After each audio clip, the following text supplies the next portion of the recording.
Hello friends, welcome back in TYBA class. In the subject of Indian economy since 1980 अर्थात 1980 नंतरच्या भारतीय अर्थव्यवस्था या विषयाच्या व्याख्यानामध्ये मी प्राध्यापक डॉक्टर मनोज गायकवाड, अर्थशास्त्र विभाग प्रमुख वसंतराव नाईक महाविद्यालय शहादा आणि इकॉनॉमिक्स अकॅडमीच्या वतीनं आपलं मनापासून स्वागत करतो.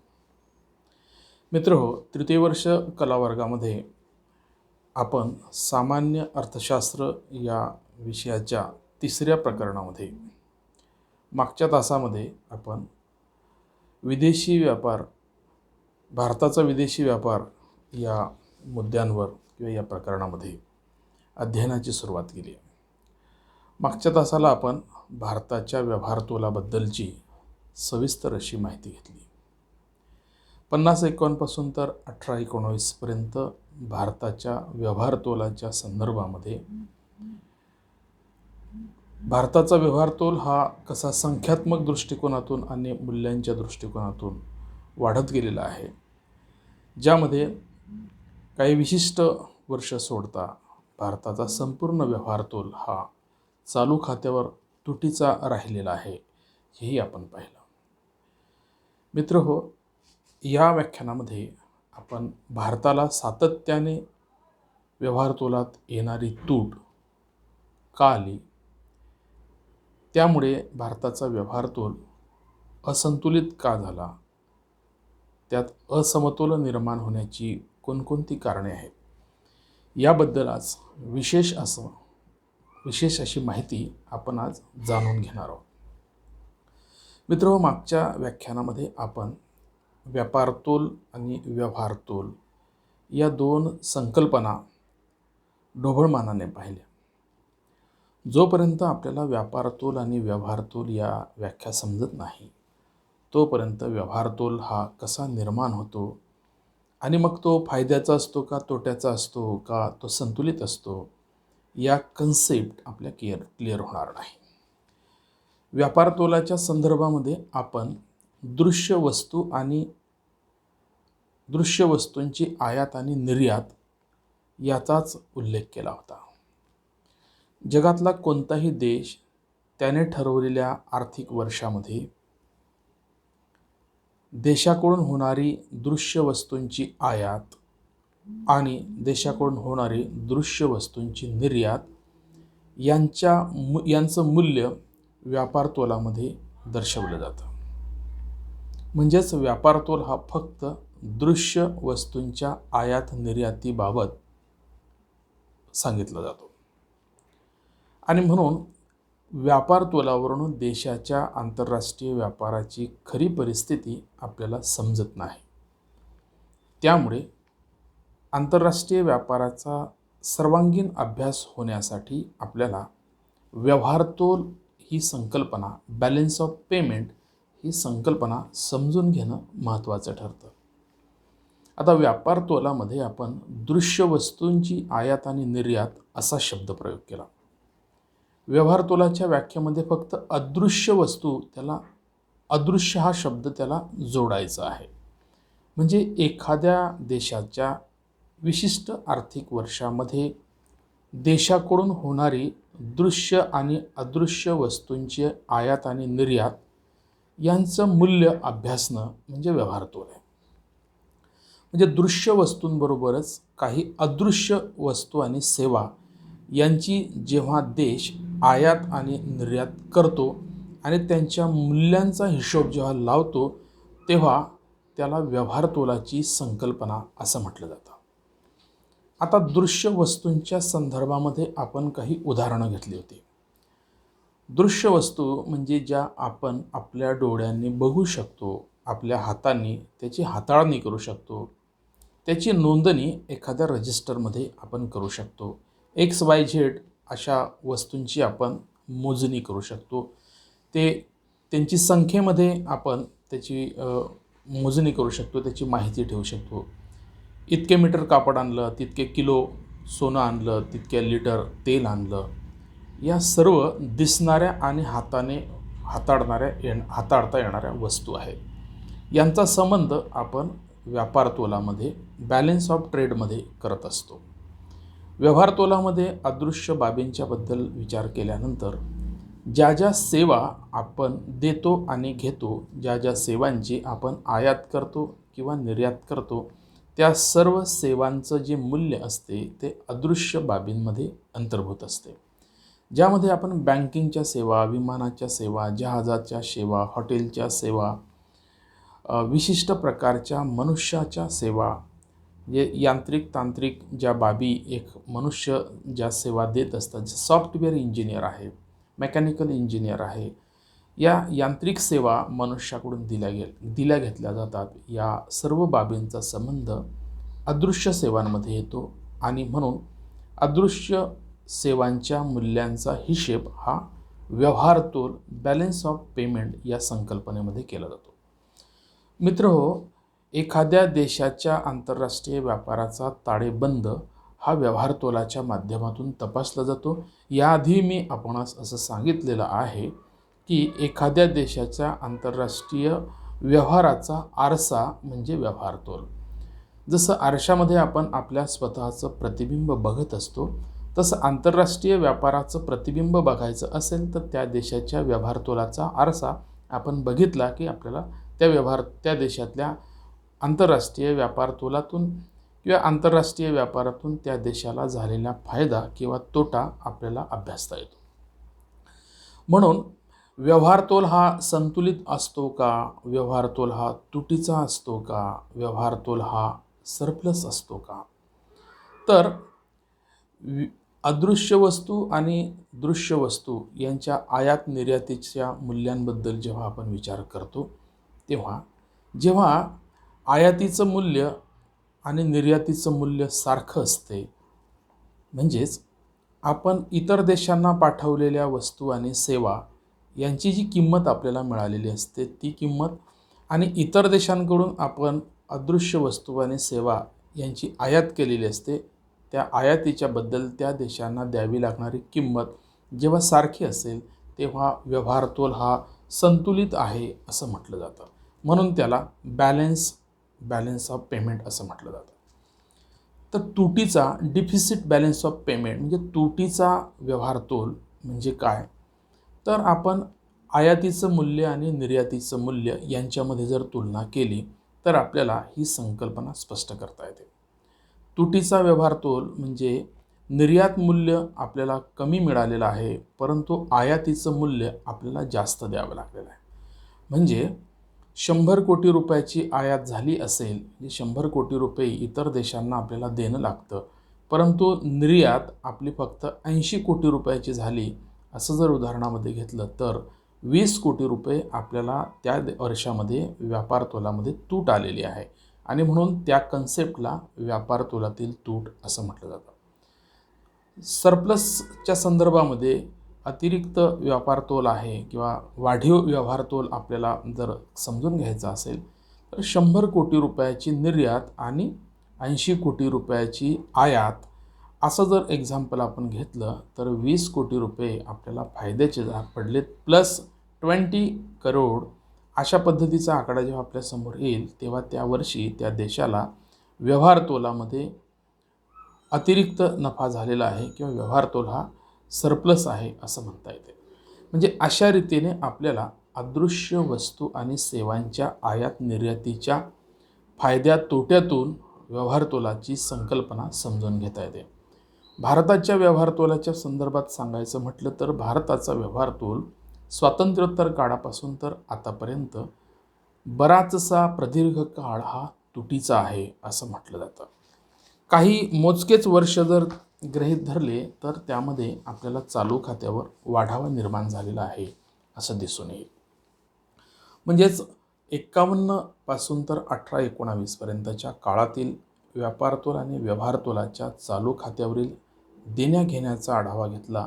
गेल्या 68 वर्षाचा विचार केल्यास फक्त 1972-73, 1976-77, 2001-2 आणि 2002-3 आणि 2003-4 या 5 वर्षामध्येच व्यवहार तोलाच्या चालू खात्यावर वाढावा निर्माण झालेला दिसतो किंवा भारताला व्यापारामध्ये फायदा झालेला दिसतो. उर्वरित सर्व वर्षांमध्ये भारताच्या चालू खात्यावर सातत्याने तूट निर्माण झालेली दिसते. ही तूट का निर्माण झाली आहे, ज्यातून व्यवहार तोल असंतुलित का झाला आहे, याची कारणं आपण आपल्या PPTमध्ये दिलेली आहे. थोडक्यामध्ये आपण या मुद्द्यांचं विश्लेषण करूया. जवळपास व्यवहार तोलात असंतुलन निर्माण होण्याची 10 कारणं आपण PPTमध्ये दिलेली आहे.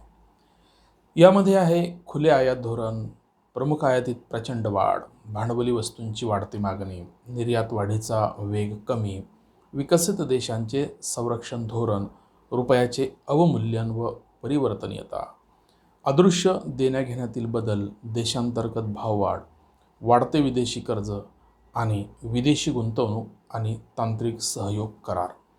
या 10 मुद्द्यांच्या अनुषंगाने आपण सविस्तर असा अभ्यास केला तर भारताचा व्यवहार तोल या कारणांमुळे असंतुलित झालेला आहे असं आपल्याला म्हणता येईल. पहिल्या मुद्द्याचं विश्लेषण आपण करायचं म्हटलं तर खुले आयात धोरण, ज्याला आपण ओपन जनरल लायसन्स सिस्टीम असं म्हटलं जातो. भारतामध्ये 75-76 पासून या खुल्या आयात धोरणाची सुरुवात झालेली दिसते. 84-85च्या आयात धोरणात आणखी शिथिलता आणली गेली. या धोरणानुसार 201 उद्योगांना भांडवली साधनसामुग्रीची आयात करण्यास परवानगी देण्यात आली. 88च्या धोरणानुसार 745 वस्तूंना आयातीला परवानगी देण्यात आली. 91मध्ये जागतिक बँक आणि आंतरराष्ट्रीय नाणेनिधीच्या सूचनेनुसार आयात धोरणात बरेच उदारीकरण करण्यात आले. 91मध्ये 1500 भांडवली वस्तू आणि 2100 कच्च्या मालाच्या वस्तूंना परवाना देण्यात आला. 92 ते 2007च्या आयात धोरणामध्ये 6649 अर्थात 6649 वस्तूंना आयात परवाना देण्यात आला. सार्क समूहात असणाऱ्या देशांकडून आयात करण्याच्या परवान्यात अधिकच सवलती देण्यात आल्या. 91 पासून आयातीवरील संख्यात्मक नियंत्रणं हळूहळू कमी करण्यात आली. 2012मध्ये आणखी 312 वस्तूंना आयातीसाठी परवानगी देण्यात आली. खुल्या आयात धोरणाचा परिणाम म्हणून भारताच्या आयात व आयात मूल्यात प्रचंड वाढ झाली आणि त्यामुळे व्यवहार तोलामध्ये तूट निर्माण झाली आणि व्यवहार तोल हा असंतुलित झाला. त्यानंतर दुसरं कारण सांगितलं जातं की प्रमुख आयातीत प्रचंड वाढ झाली. आता प्रमुख आयात म्हणजे काय, की सातत्याने भारतीय अर्थव्यवस्था अशा काही वस्तू नसल्या तर ती थांबून जाईल अशा प्रकारच्या काही वस्तू आहेत, ज्यामध्ये आपण पेट्रोलियम पदार्थांचा उल्लेख करतो. आणि म्हणून पेट्रोलियम पदार्थ, वंगन तेल, खाद्यतेल, रासायनिक खते, इतर मध्यवर्ती वस्तू त्यांच्या उत्पादनासाठी, औद्योगिक उत्पादनासाठी वापर केला जातो. अशा वस्तूंना आपण प्रमुख आयात असणाऱ्या वस्तूंचा उल्लेख केला जातो. अशा वस्तू 90-91मध्ये $18,140 मिलियन त्यांची आयात केली होती. तर 18-19मध्ये ही $4,42,797 मिलियन पर्यंत या प्रमुख वस्तूंची आयात करण्यात आली. या आयातीत दरवर्षी जवळपास 11.64% चक्रवाढ दराने वाढ होताना आपल्याला दिसते. या आयातीत वाढ होण्याची प्रमुख कारणे आखाती देशांनी खनिज तेलांच्या वाढवलेल्या प्रचंड किमती, त्याबरोबरच मध्यवर्ती वस्तूंची औद्योगिक क्षेत्राकडून वाढती जी मागणी आहे ती, कृषी उत्पादनात वाढ करण्यासाठी रासायनिक खते आणि ती तयार करण्यासाठी लागणारी रसायने यांचीसुद्धा प्रचंड प्रमाणात आपल्या देशातून मागणी केली जाते आणि म्हणून आयात व्यवहार तोल हा असंतुलित झालेला दिसतो. त्यानंतर भांडवली वस्तूंची वाढती मागणी. आपल्याला माहिती आहे की देशाच्या दुसऱ्या पंचवार्षिक योजनेमध्ये औद्योगिकरणाचा पाया रचला गेला आणि म्हणून देशातील औद्योगिकरणाचा वेग वाढवण्यासाठी यंत्रसामग्री, यंत्राचे सुटे भाग, विजेवर आणि विजेशिवाय चालणारी यंत्रे, वाहतुकीची साधने इत्यादीच्या वस्तूंची मोठ्या प्रमाणात आवश्यकता झाली किंवा त्याची आयात करण्याचं ठरवण्यात आलं. 90-91मध्ये ही आयात $10,466 मिलियन होती. ती 18-19मध्ये $71,069 मिलियन वाढली. या वस्तूंचा आयातीचा दरवर्षीचा दर हा 6.82 चक्रवाढ दराने वाढलेला दिसतो. ही आयातही व्यवहार तोलात तूट निर्माण करण्यामध्ये कारणीभूत ठरलेली दिसते. त्यानंतर निर्यात वाढीचा वेग कमी आहे. भारताच्या निर्यातीत निश्चितपणे वाढ झाली, परंतु भारताच्या प्राथमिक वस्तूंची जागतिक बाजारातील मागणी जी आहे ती फार कमी आहे. वाढत्या लोकसंख्येने निर्यात वाढाव्यात होणारी घट, जागतिक पातळीवर असणारी अप्रत्यक्ष नियंत्रणे, टिकाऊ उपभोग्य वस्तू व भांडवली वस्तू बाजारातील जागतिक स्पर्धा, भारतीय वस्तूंच्या दर्जाविषयक साशंकता, त्यानंतर अवमूल्यन आणि आर्थिक सुधारणांचा मर्यादित प्रभाव, पायाभूत सुविधांचा अपुरेपणा, 2000 पासून रुपया आणि डॉलरचा स्थिर विनिमय दर, 2003-04 मध्ये रुपयाचे मजबूत होणे, दक्षिण पूर्व देशातील चलनांच्या मूल्यात झालेली घट इत्यादी अनेक कारणांनी निर्यातीचा वेग तुलनात्मक दृष्टीने कमी राहिलेला दिसतो. 90-91 ते 18-19 या काळात निर्यात दरवर्षी 10.52% वाढली, तर आयात मात्र यापेक्षा 11.13% वाढलेली दिसते. म्हणजेच निर्यातीच्या तुलनेत आयात वाढीचा वृद्धिदर हा जास्त असल्याने व्यवहार तोलामध्ये तूट निर्माण झालेली दिसून येते. त्यानंतर विकसित देशांचे संरक्षण धोरण.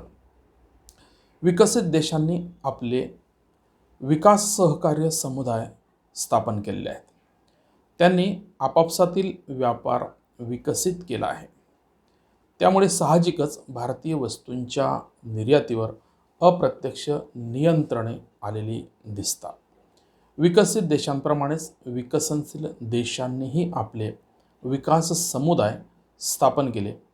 त्यांचाही निर्यातीवर विपरीत परिणाम झालेला दिसतो.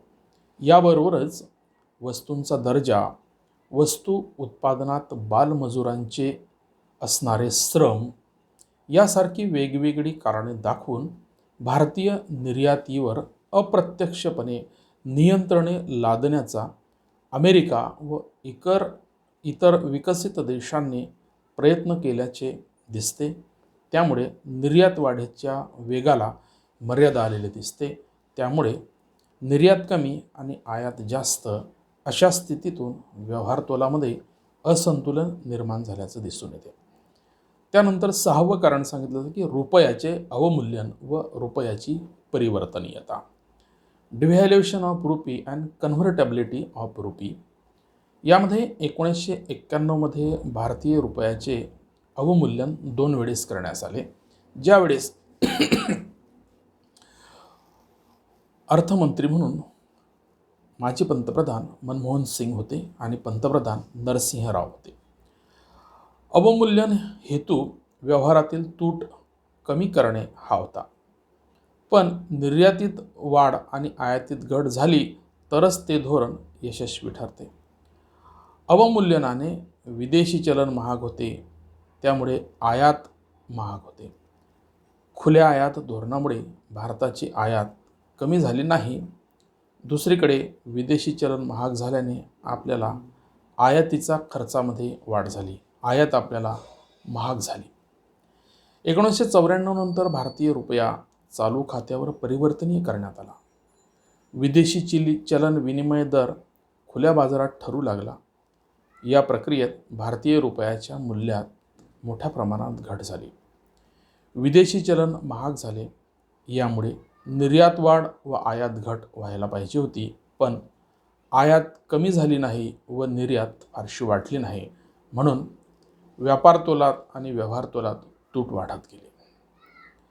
त्यानंतर 7वं कारण सांगितलं जाते की अदृश्य देण्याघेण्यातील बदल. भारत सरकार व खाजगी कंपन्यांकडून विदेशी वाहतूक व दळणवळण, वित्तीय वित्तीय विमा, यांत्रिक आणि तांत्रिक सेवा, गुंतवणूक सेवा, व्यवस्थापकीय सेवा, पर्यटन सेवा इत्यादी सेवा पुरवल्या जातात. त्यापासून भारताला मोठ्या प्रमाणात उत्पन्न प्राप्त होते. भारताप्रमाणेच इतर देश या सेवा भारताला पुरवतात. या बदल्यात त्यांना मोबदला द्यावा लागतो. सेवांपासून मिळणाऱ्या व द्याव्या लागणाऱ्या उत्पन्नाचा समावेश चालू खात्यात केला जातो. 1991-92 ते 18-19 या काळात एखादे वर्ष अपवाद सोडता अदृश्य बाबींपासून नेहमीच वाढावा निर्माण झालेला दिसतो. म्हणजेच देण्यापेक्षा येणी जी असतात ती जास्त आहेत. म्हणजेच अदृश्य व्यवहारामध्ये भारताला फायदा झालेला दिसतो. वाढावा निर्माण होणं म्हणजे फायदा झालेला दिसतो. आकडेवारीमध्ये मागच्या तक्त्यांमध्ये व्यवहार तोलाच्या ज्या ज्या ठिकाणी बेरजेचं चिन्ह दिसेल त्या ठिकाणी आपल्याला वाढावा झालेला आहे असं आपल्याला समजायचं आहे. आणि ज्या ठिकाणी वजाचं चिन्ह दिसेल त्या ठिकाणी आपल्याला व्यवहार तोलामध्ये तूट आलेली आहे असं आपल्याला समजायचं आहे. म्हणून यातून अदृश्य सेवांमधून निर्माण झालेला जो वाढावा आहे त्यातून व्यापार तोलातील तूट भरून काढण्यास फार मोठी मदत झालेली आहे. अदृश्य प्राप्ती वाढाव्यात वाढ केल्यास तूट कमी होण्यास मदत होते. पण गेल्या काही वर्षामध्ये या व्यापारामध्ये सुद्धा अपेक्षित वाढ झालेली दिसत नाही. यात चढ उतारही मोठ्या प्रमाणात निर्माण झालेले दिसतात. पर्यटन उत्पन्नात, गुंतवणूक उत्पन्नात घट झालेली आपल्याला दिसून येईल. 80-90च्या दशकात निव्वळ अदृश्य बाबींपासून वाढव्यात घट झालेली आहे. 6व्या योजनेत व्यापार तोलाच्या तुटीच्या 60% वाढावा होता. 7व्या योजनेत 33% त्यात घट झाली. 8व्या योजनेच्या काळात हे प्रमाण वाढले. 92-93मध्ये जे 35% होते ते 96-97मध्ये 74% झाले. 2001-02मध्ये 111% झाले. 11-12मध्ये ते 67.7% झाले आणि 18-19मध्ये ते 68.24% एवढं झालं. त्यानंतर देशांतर्गत भाववाढ 93-94च्या किमतीनुसार 4-5मध्ये ठोक किंमत निर्देशांक 100 वरून 187.3% एवढा वाढला. 93-94 ते 4-5 या काळात भाववाढीच्या दरात दरवर्षी 6.61% या दराने वाढ झाली. 2005-06 ते 11-12 या काळात 2004-05च्या किमतीनुसार किंमत निर्देशांक 56.6% वाढला. तर भाववाढीच्या दरात दरवर्षी सरासरीने 5.51% वाढ झाली. 2012-13 ते 18-19 या काळात 2011-12च्या किमतीनुसार किंमत निर्देशांक 19.9% वाढला. या भाववाढीत दरवर्षी जवळपास 2.52% वृद्धी झालेली दिसते. भारतातील भाववाढीची निर्यात वस्तूंच्या किमतीवर प्रभाव पडतो. निर्यात वस्तू महाग झाल्याने विदेशातील मागणी कमी झाली आणि निर्यातीत पुरेशी वाढ झाली नाही. तर दुसरीकडे सरकारने भाववाढ नियंत्रित करण्यासाठी वस्तूंच्या आयातीला परवानगी दिली. परिणामतः आयातीमध्ये प्रचंड प्रमाणात वाढ झाली आणि त्या तुलनेमध्ये भारताची निर्यात वाढू शकली नाही आणि म्हणून व्यवहार तोलामध्ये तूट निर्माण झालेली दिसते. त्यानंतर विदेशातील वाढते कर्ज हा सुद्धा महत्त्वाचा मुद्दा व्यवहार तोलाच्या असंतुलनासाठी कारणीभूत आहे. विकासात्मक कार्यासाठी व्यवहार तोलातील तूट भरून काढण्यासाठी जुन्या कर्जाची परतफेड करण्यासाठी भारताने विदेशी कर्जाची उचल मोठ्या प्रमाणात केलेली दिसते. 90-91मध्ये भारताने $2,210 मिलियन निव्वळ विदेशी मदत प्राप्त केली होती. 2248 मिलियन व्यापारी कर्ज घेतले तर 1536 मिलियन अनिवासी भारतीयांच्या ठेवी स्वीकारल्या. 18-19मध्ये या रकमा अनुक्रमे 3487, 9669 आणि 10,387 मिलियन डॉलरपर्यंत वाढलेल्या दिसतात. भांडवली खात्यावरील या निव्वळ उचल व कर्जामध्ये वाढ झाल्याने त्याच्यावर मोठ्या प्रमाणात व्याजसुद्धा द्यावे लागले. व्याजाच्या या भारामुळे व्यवहार तोलाच्या चालू खात्यावरील तूट वाढल्याचं दिसते, ज्याचा परिणाम व्यवहार तोलामध्ये तूट झालेली आहे असं दिसून येतो. त्यानंतर शेवटचा मुद्दा सांगितला जातो की विदेशी गुंतवणूक आणि तांत्रिक सहकार्य करार. मित्रहो, उदारीकरणाचा भाग म्हणून भारतात विदेशी गुंतवणुकीस मोठ्या प्रमाणात परवानगी देण्याचं सत्र सुरू झालं. त्यामुळे उद्योगधंद्यांमध्ये थेट विदेशी गुंतवणूक तर भांडवल बाजारामध्ये रोखारूपी गुंतवणूक वाढत गेलेली आपल्याला दिसते. तसेच भारतीय उद्योगांना विदेशी तांत्रिक सहयोग करार करायला परवानगी देण्यात आली. म्हणजे भारतातील उद्योग आणि विदेशातील उद्योग या दोघांनी येऊन संयुक्तरित्या उत्पादन क्षेत्रामध्ये काम केलं किंवा काम करण्यासाठी ज्या गोष्टी कराव्या लागल्या त्याला विदेशी तांत्रिक सहयोग करार असं म्हटलं जातं. म्हणून भारतीय उद्योग आणि विदेशी उद्योग एकत्र येऊन उद्योगाची नीती ठरवत होते. या धोरणामुळे या बाबींना मोठ्या प्रमाणात वाढावा मिळाला. यामुळे विदेशी गुंतवणूकदारांना व्याज, लाभांश, नफा आणि रॉयल्टी द्यावी लागली. या देण्याघेण्यामध्ये मोठ्या प्रमाणात वाढ झाल्यामुळे अदृश्य बाबींचा वाढावा कमी होत गेला. त्यामुळे व्यवहार तोलामध्ये यातूनही मोठ्या प्रमाणात तूट निर्माण झाली. मित्रहो, अशा रीतीने ही 10 कारणं जी आहे ती भारताच्या व्यवहार तोलामध्ये तूट निर्माण करणारी आहे. आपल्याला माहिती आहे की 1951 पासून भारताच्या आर्थिक विकासाची जी सुरुवात झाली. भारताला स्वातंत्र्य ज्या अवस्थेमध्ये मिळालं आणि त्यातून विकासाची दीर्घकालीन उद्दिष्टे साध्य करण्यासाठी भारताने पंचवार्षिक योजनांच्या मदतीने विकासाची व्यूहरचना रचली. वेगवेगळ्या योजनांमध्ये वेगवेगळ्या अर्थव्यवस्थेच्या क्षेत्रांना टार्गेट केलं. त्या जे प्राथमिक, द्वितीय आणि तृतीय क्षेत्रातील विकासासाठी लागणाऱ्या आवश्यक अशा यंत्रतंत्र सामुग्रीची मोठ्या प्रमाणात आयात करावी लागली. जगातल्या कोणत्याही विकसनशील राष्ट्राला किंवा अल्पविकसित राष्ट्राला विकासाचा टप्पा गाठायचा असेल तर विकासाच्या पहिल्या टप्प्यामध्ये मोठ्या प्रमाणात आयातीचं प्रमाण वाढत असते. कारण ही आयात उपभोगात्मक असते आणि विकासात्मक असते. भारताच्या संदर्भामध्ये 1990पर्यंत हा प्रयत्न फार जोमाने करण्यात आला. परंतु ठरवलेली उद्दिष्ट कालमर्यादेत पूर्ण करणं भारताच्या राजकारणाला, अर्थकारणाला शक्य झालं नाही. आणि म्हणून 90-91मध्ये आपण ही उद्दिष्टे वेगाने गाठण्यासाठी धोरणामध्येच बदल केला. आणि म्हणून जगामध्ये झालेल्या बदलांचा भारतीय अर्थव्यवस्थेने सुद्धा स्वीकार केला. ग्लोबलायझेशनच्या प्रक्रियेमध्ये भारताने सहभाग नोंदवला आणि या माध्यमातून सातत्याने भांडवलाची टंचाई उद्भवण्याचा जो प्रश्न भारतीय अर्थव्यवस्थेला होता तो पूर्ण करण्यासाठी खुल्या धोरणाचा स्वीकार करण्यात आला. जागतिकीकरणामध्ये खाजगीकरण आणि उदारीकरणाचं धोरण स्वीकारलं गेलं आणि अर्थव्यवस्था ओपन करण्यात आली, खुली करण्यात आली. आणि गेल्या 30 वर्षामध्ये याचाही जो प्रवास आहे तो आपण अनुभवतो आहे. म्हणजेच 1990 पूर्वीच्या अर्थव्यवस्थेमध्ये हेच प्रश्न होते, पण त्यांची तीव्रता कमी होती. सुधारणावादी काळामध्ये सुद्धा हेच मुद्दे आहेत. नव्याने आपल्याला त्याचा अभ्यास करावा लागतो. यामधूनही भारतीय अर्थव्यवस्थेची जी गोल आहेत, फॉर एक्झाम्पल दारिद्र्य निर्मूलन झालं पाहिजे होतं, गरिबी कमी झाली पाहिजे होती, बेरोजगारी कमी झाली पाहिजे होती, लोकांच्या दरडोई उत्पन्नात चांगली वाढ झाली पाहिजे होती. पण हे सुद्धा फारसं प्रभावीपणे झालेलं दिसत नाही. आणि म्हणून बंदिस्त इकॉनॉमी किंवा समाजवादी अर्थव्यवस्थेच्या व्यूहरचनेतून केलेली आर्थिक विकासाची घोडदौड आणि सुधारणावादी धोरणातून केली गेलेली विकासाची घोडदौड यामध्ये फारसा फरक आपल्याला आर्थिक विकासाच्या दृष्टिकोनातून जाणवत नाही. आकडे वाढलेले दिसतात, पण भारताच्या आर्थिक विकासामध्ये जगामध्ये ज्या पद्धतीने ठसा उमटायला पाहिजे होता तसा उमटलेला दिसत नाही.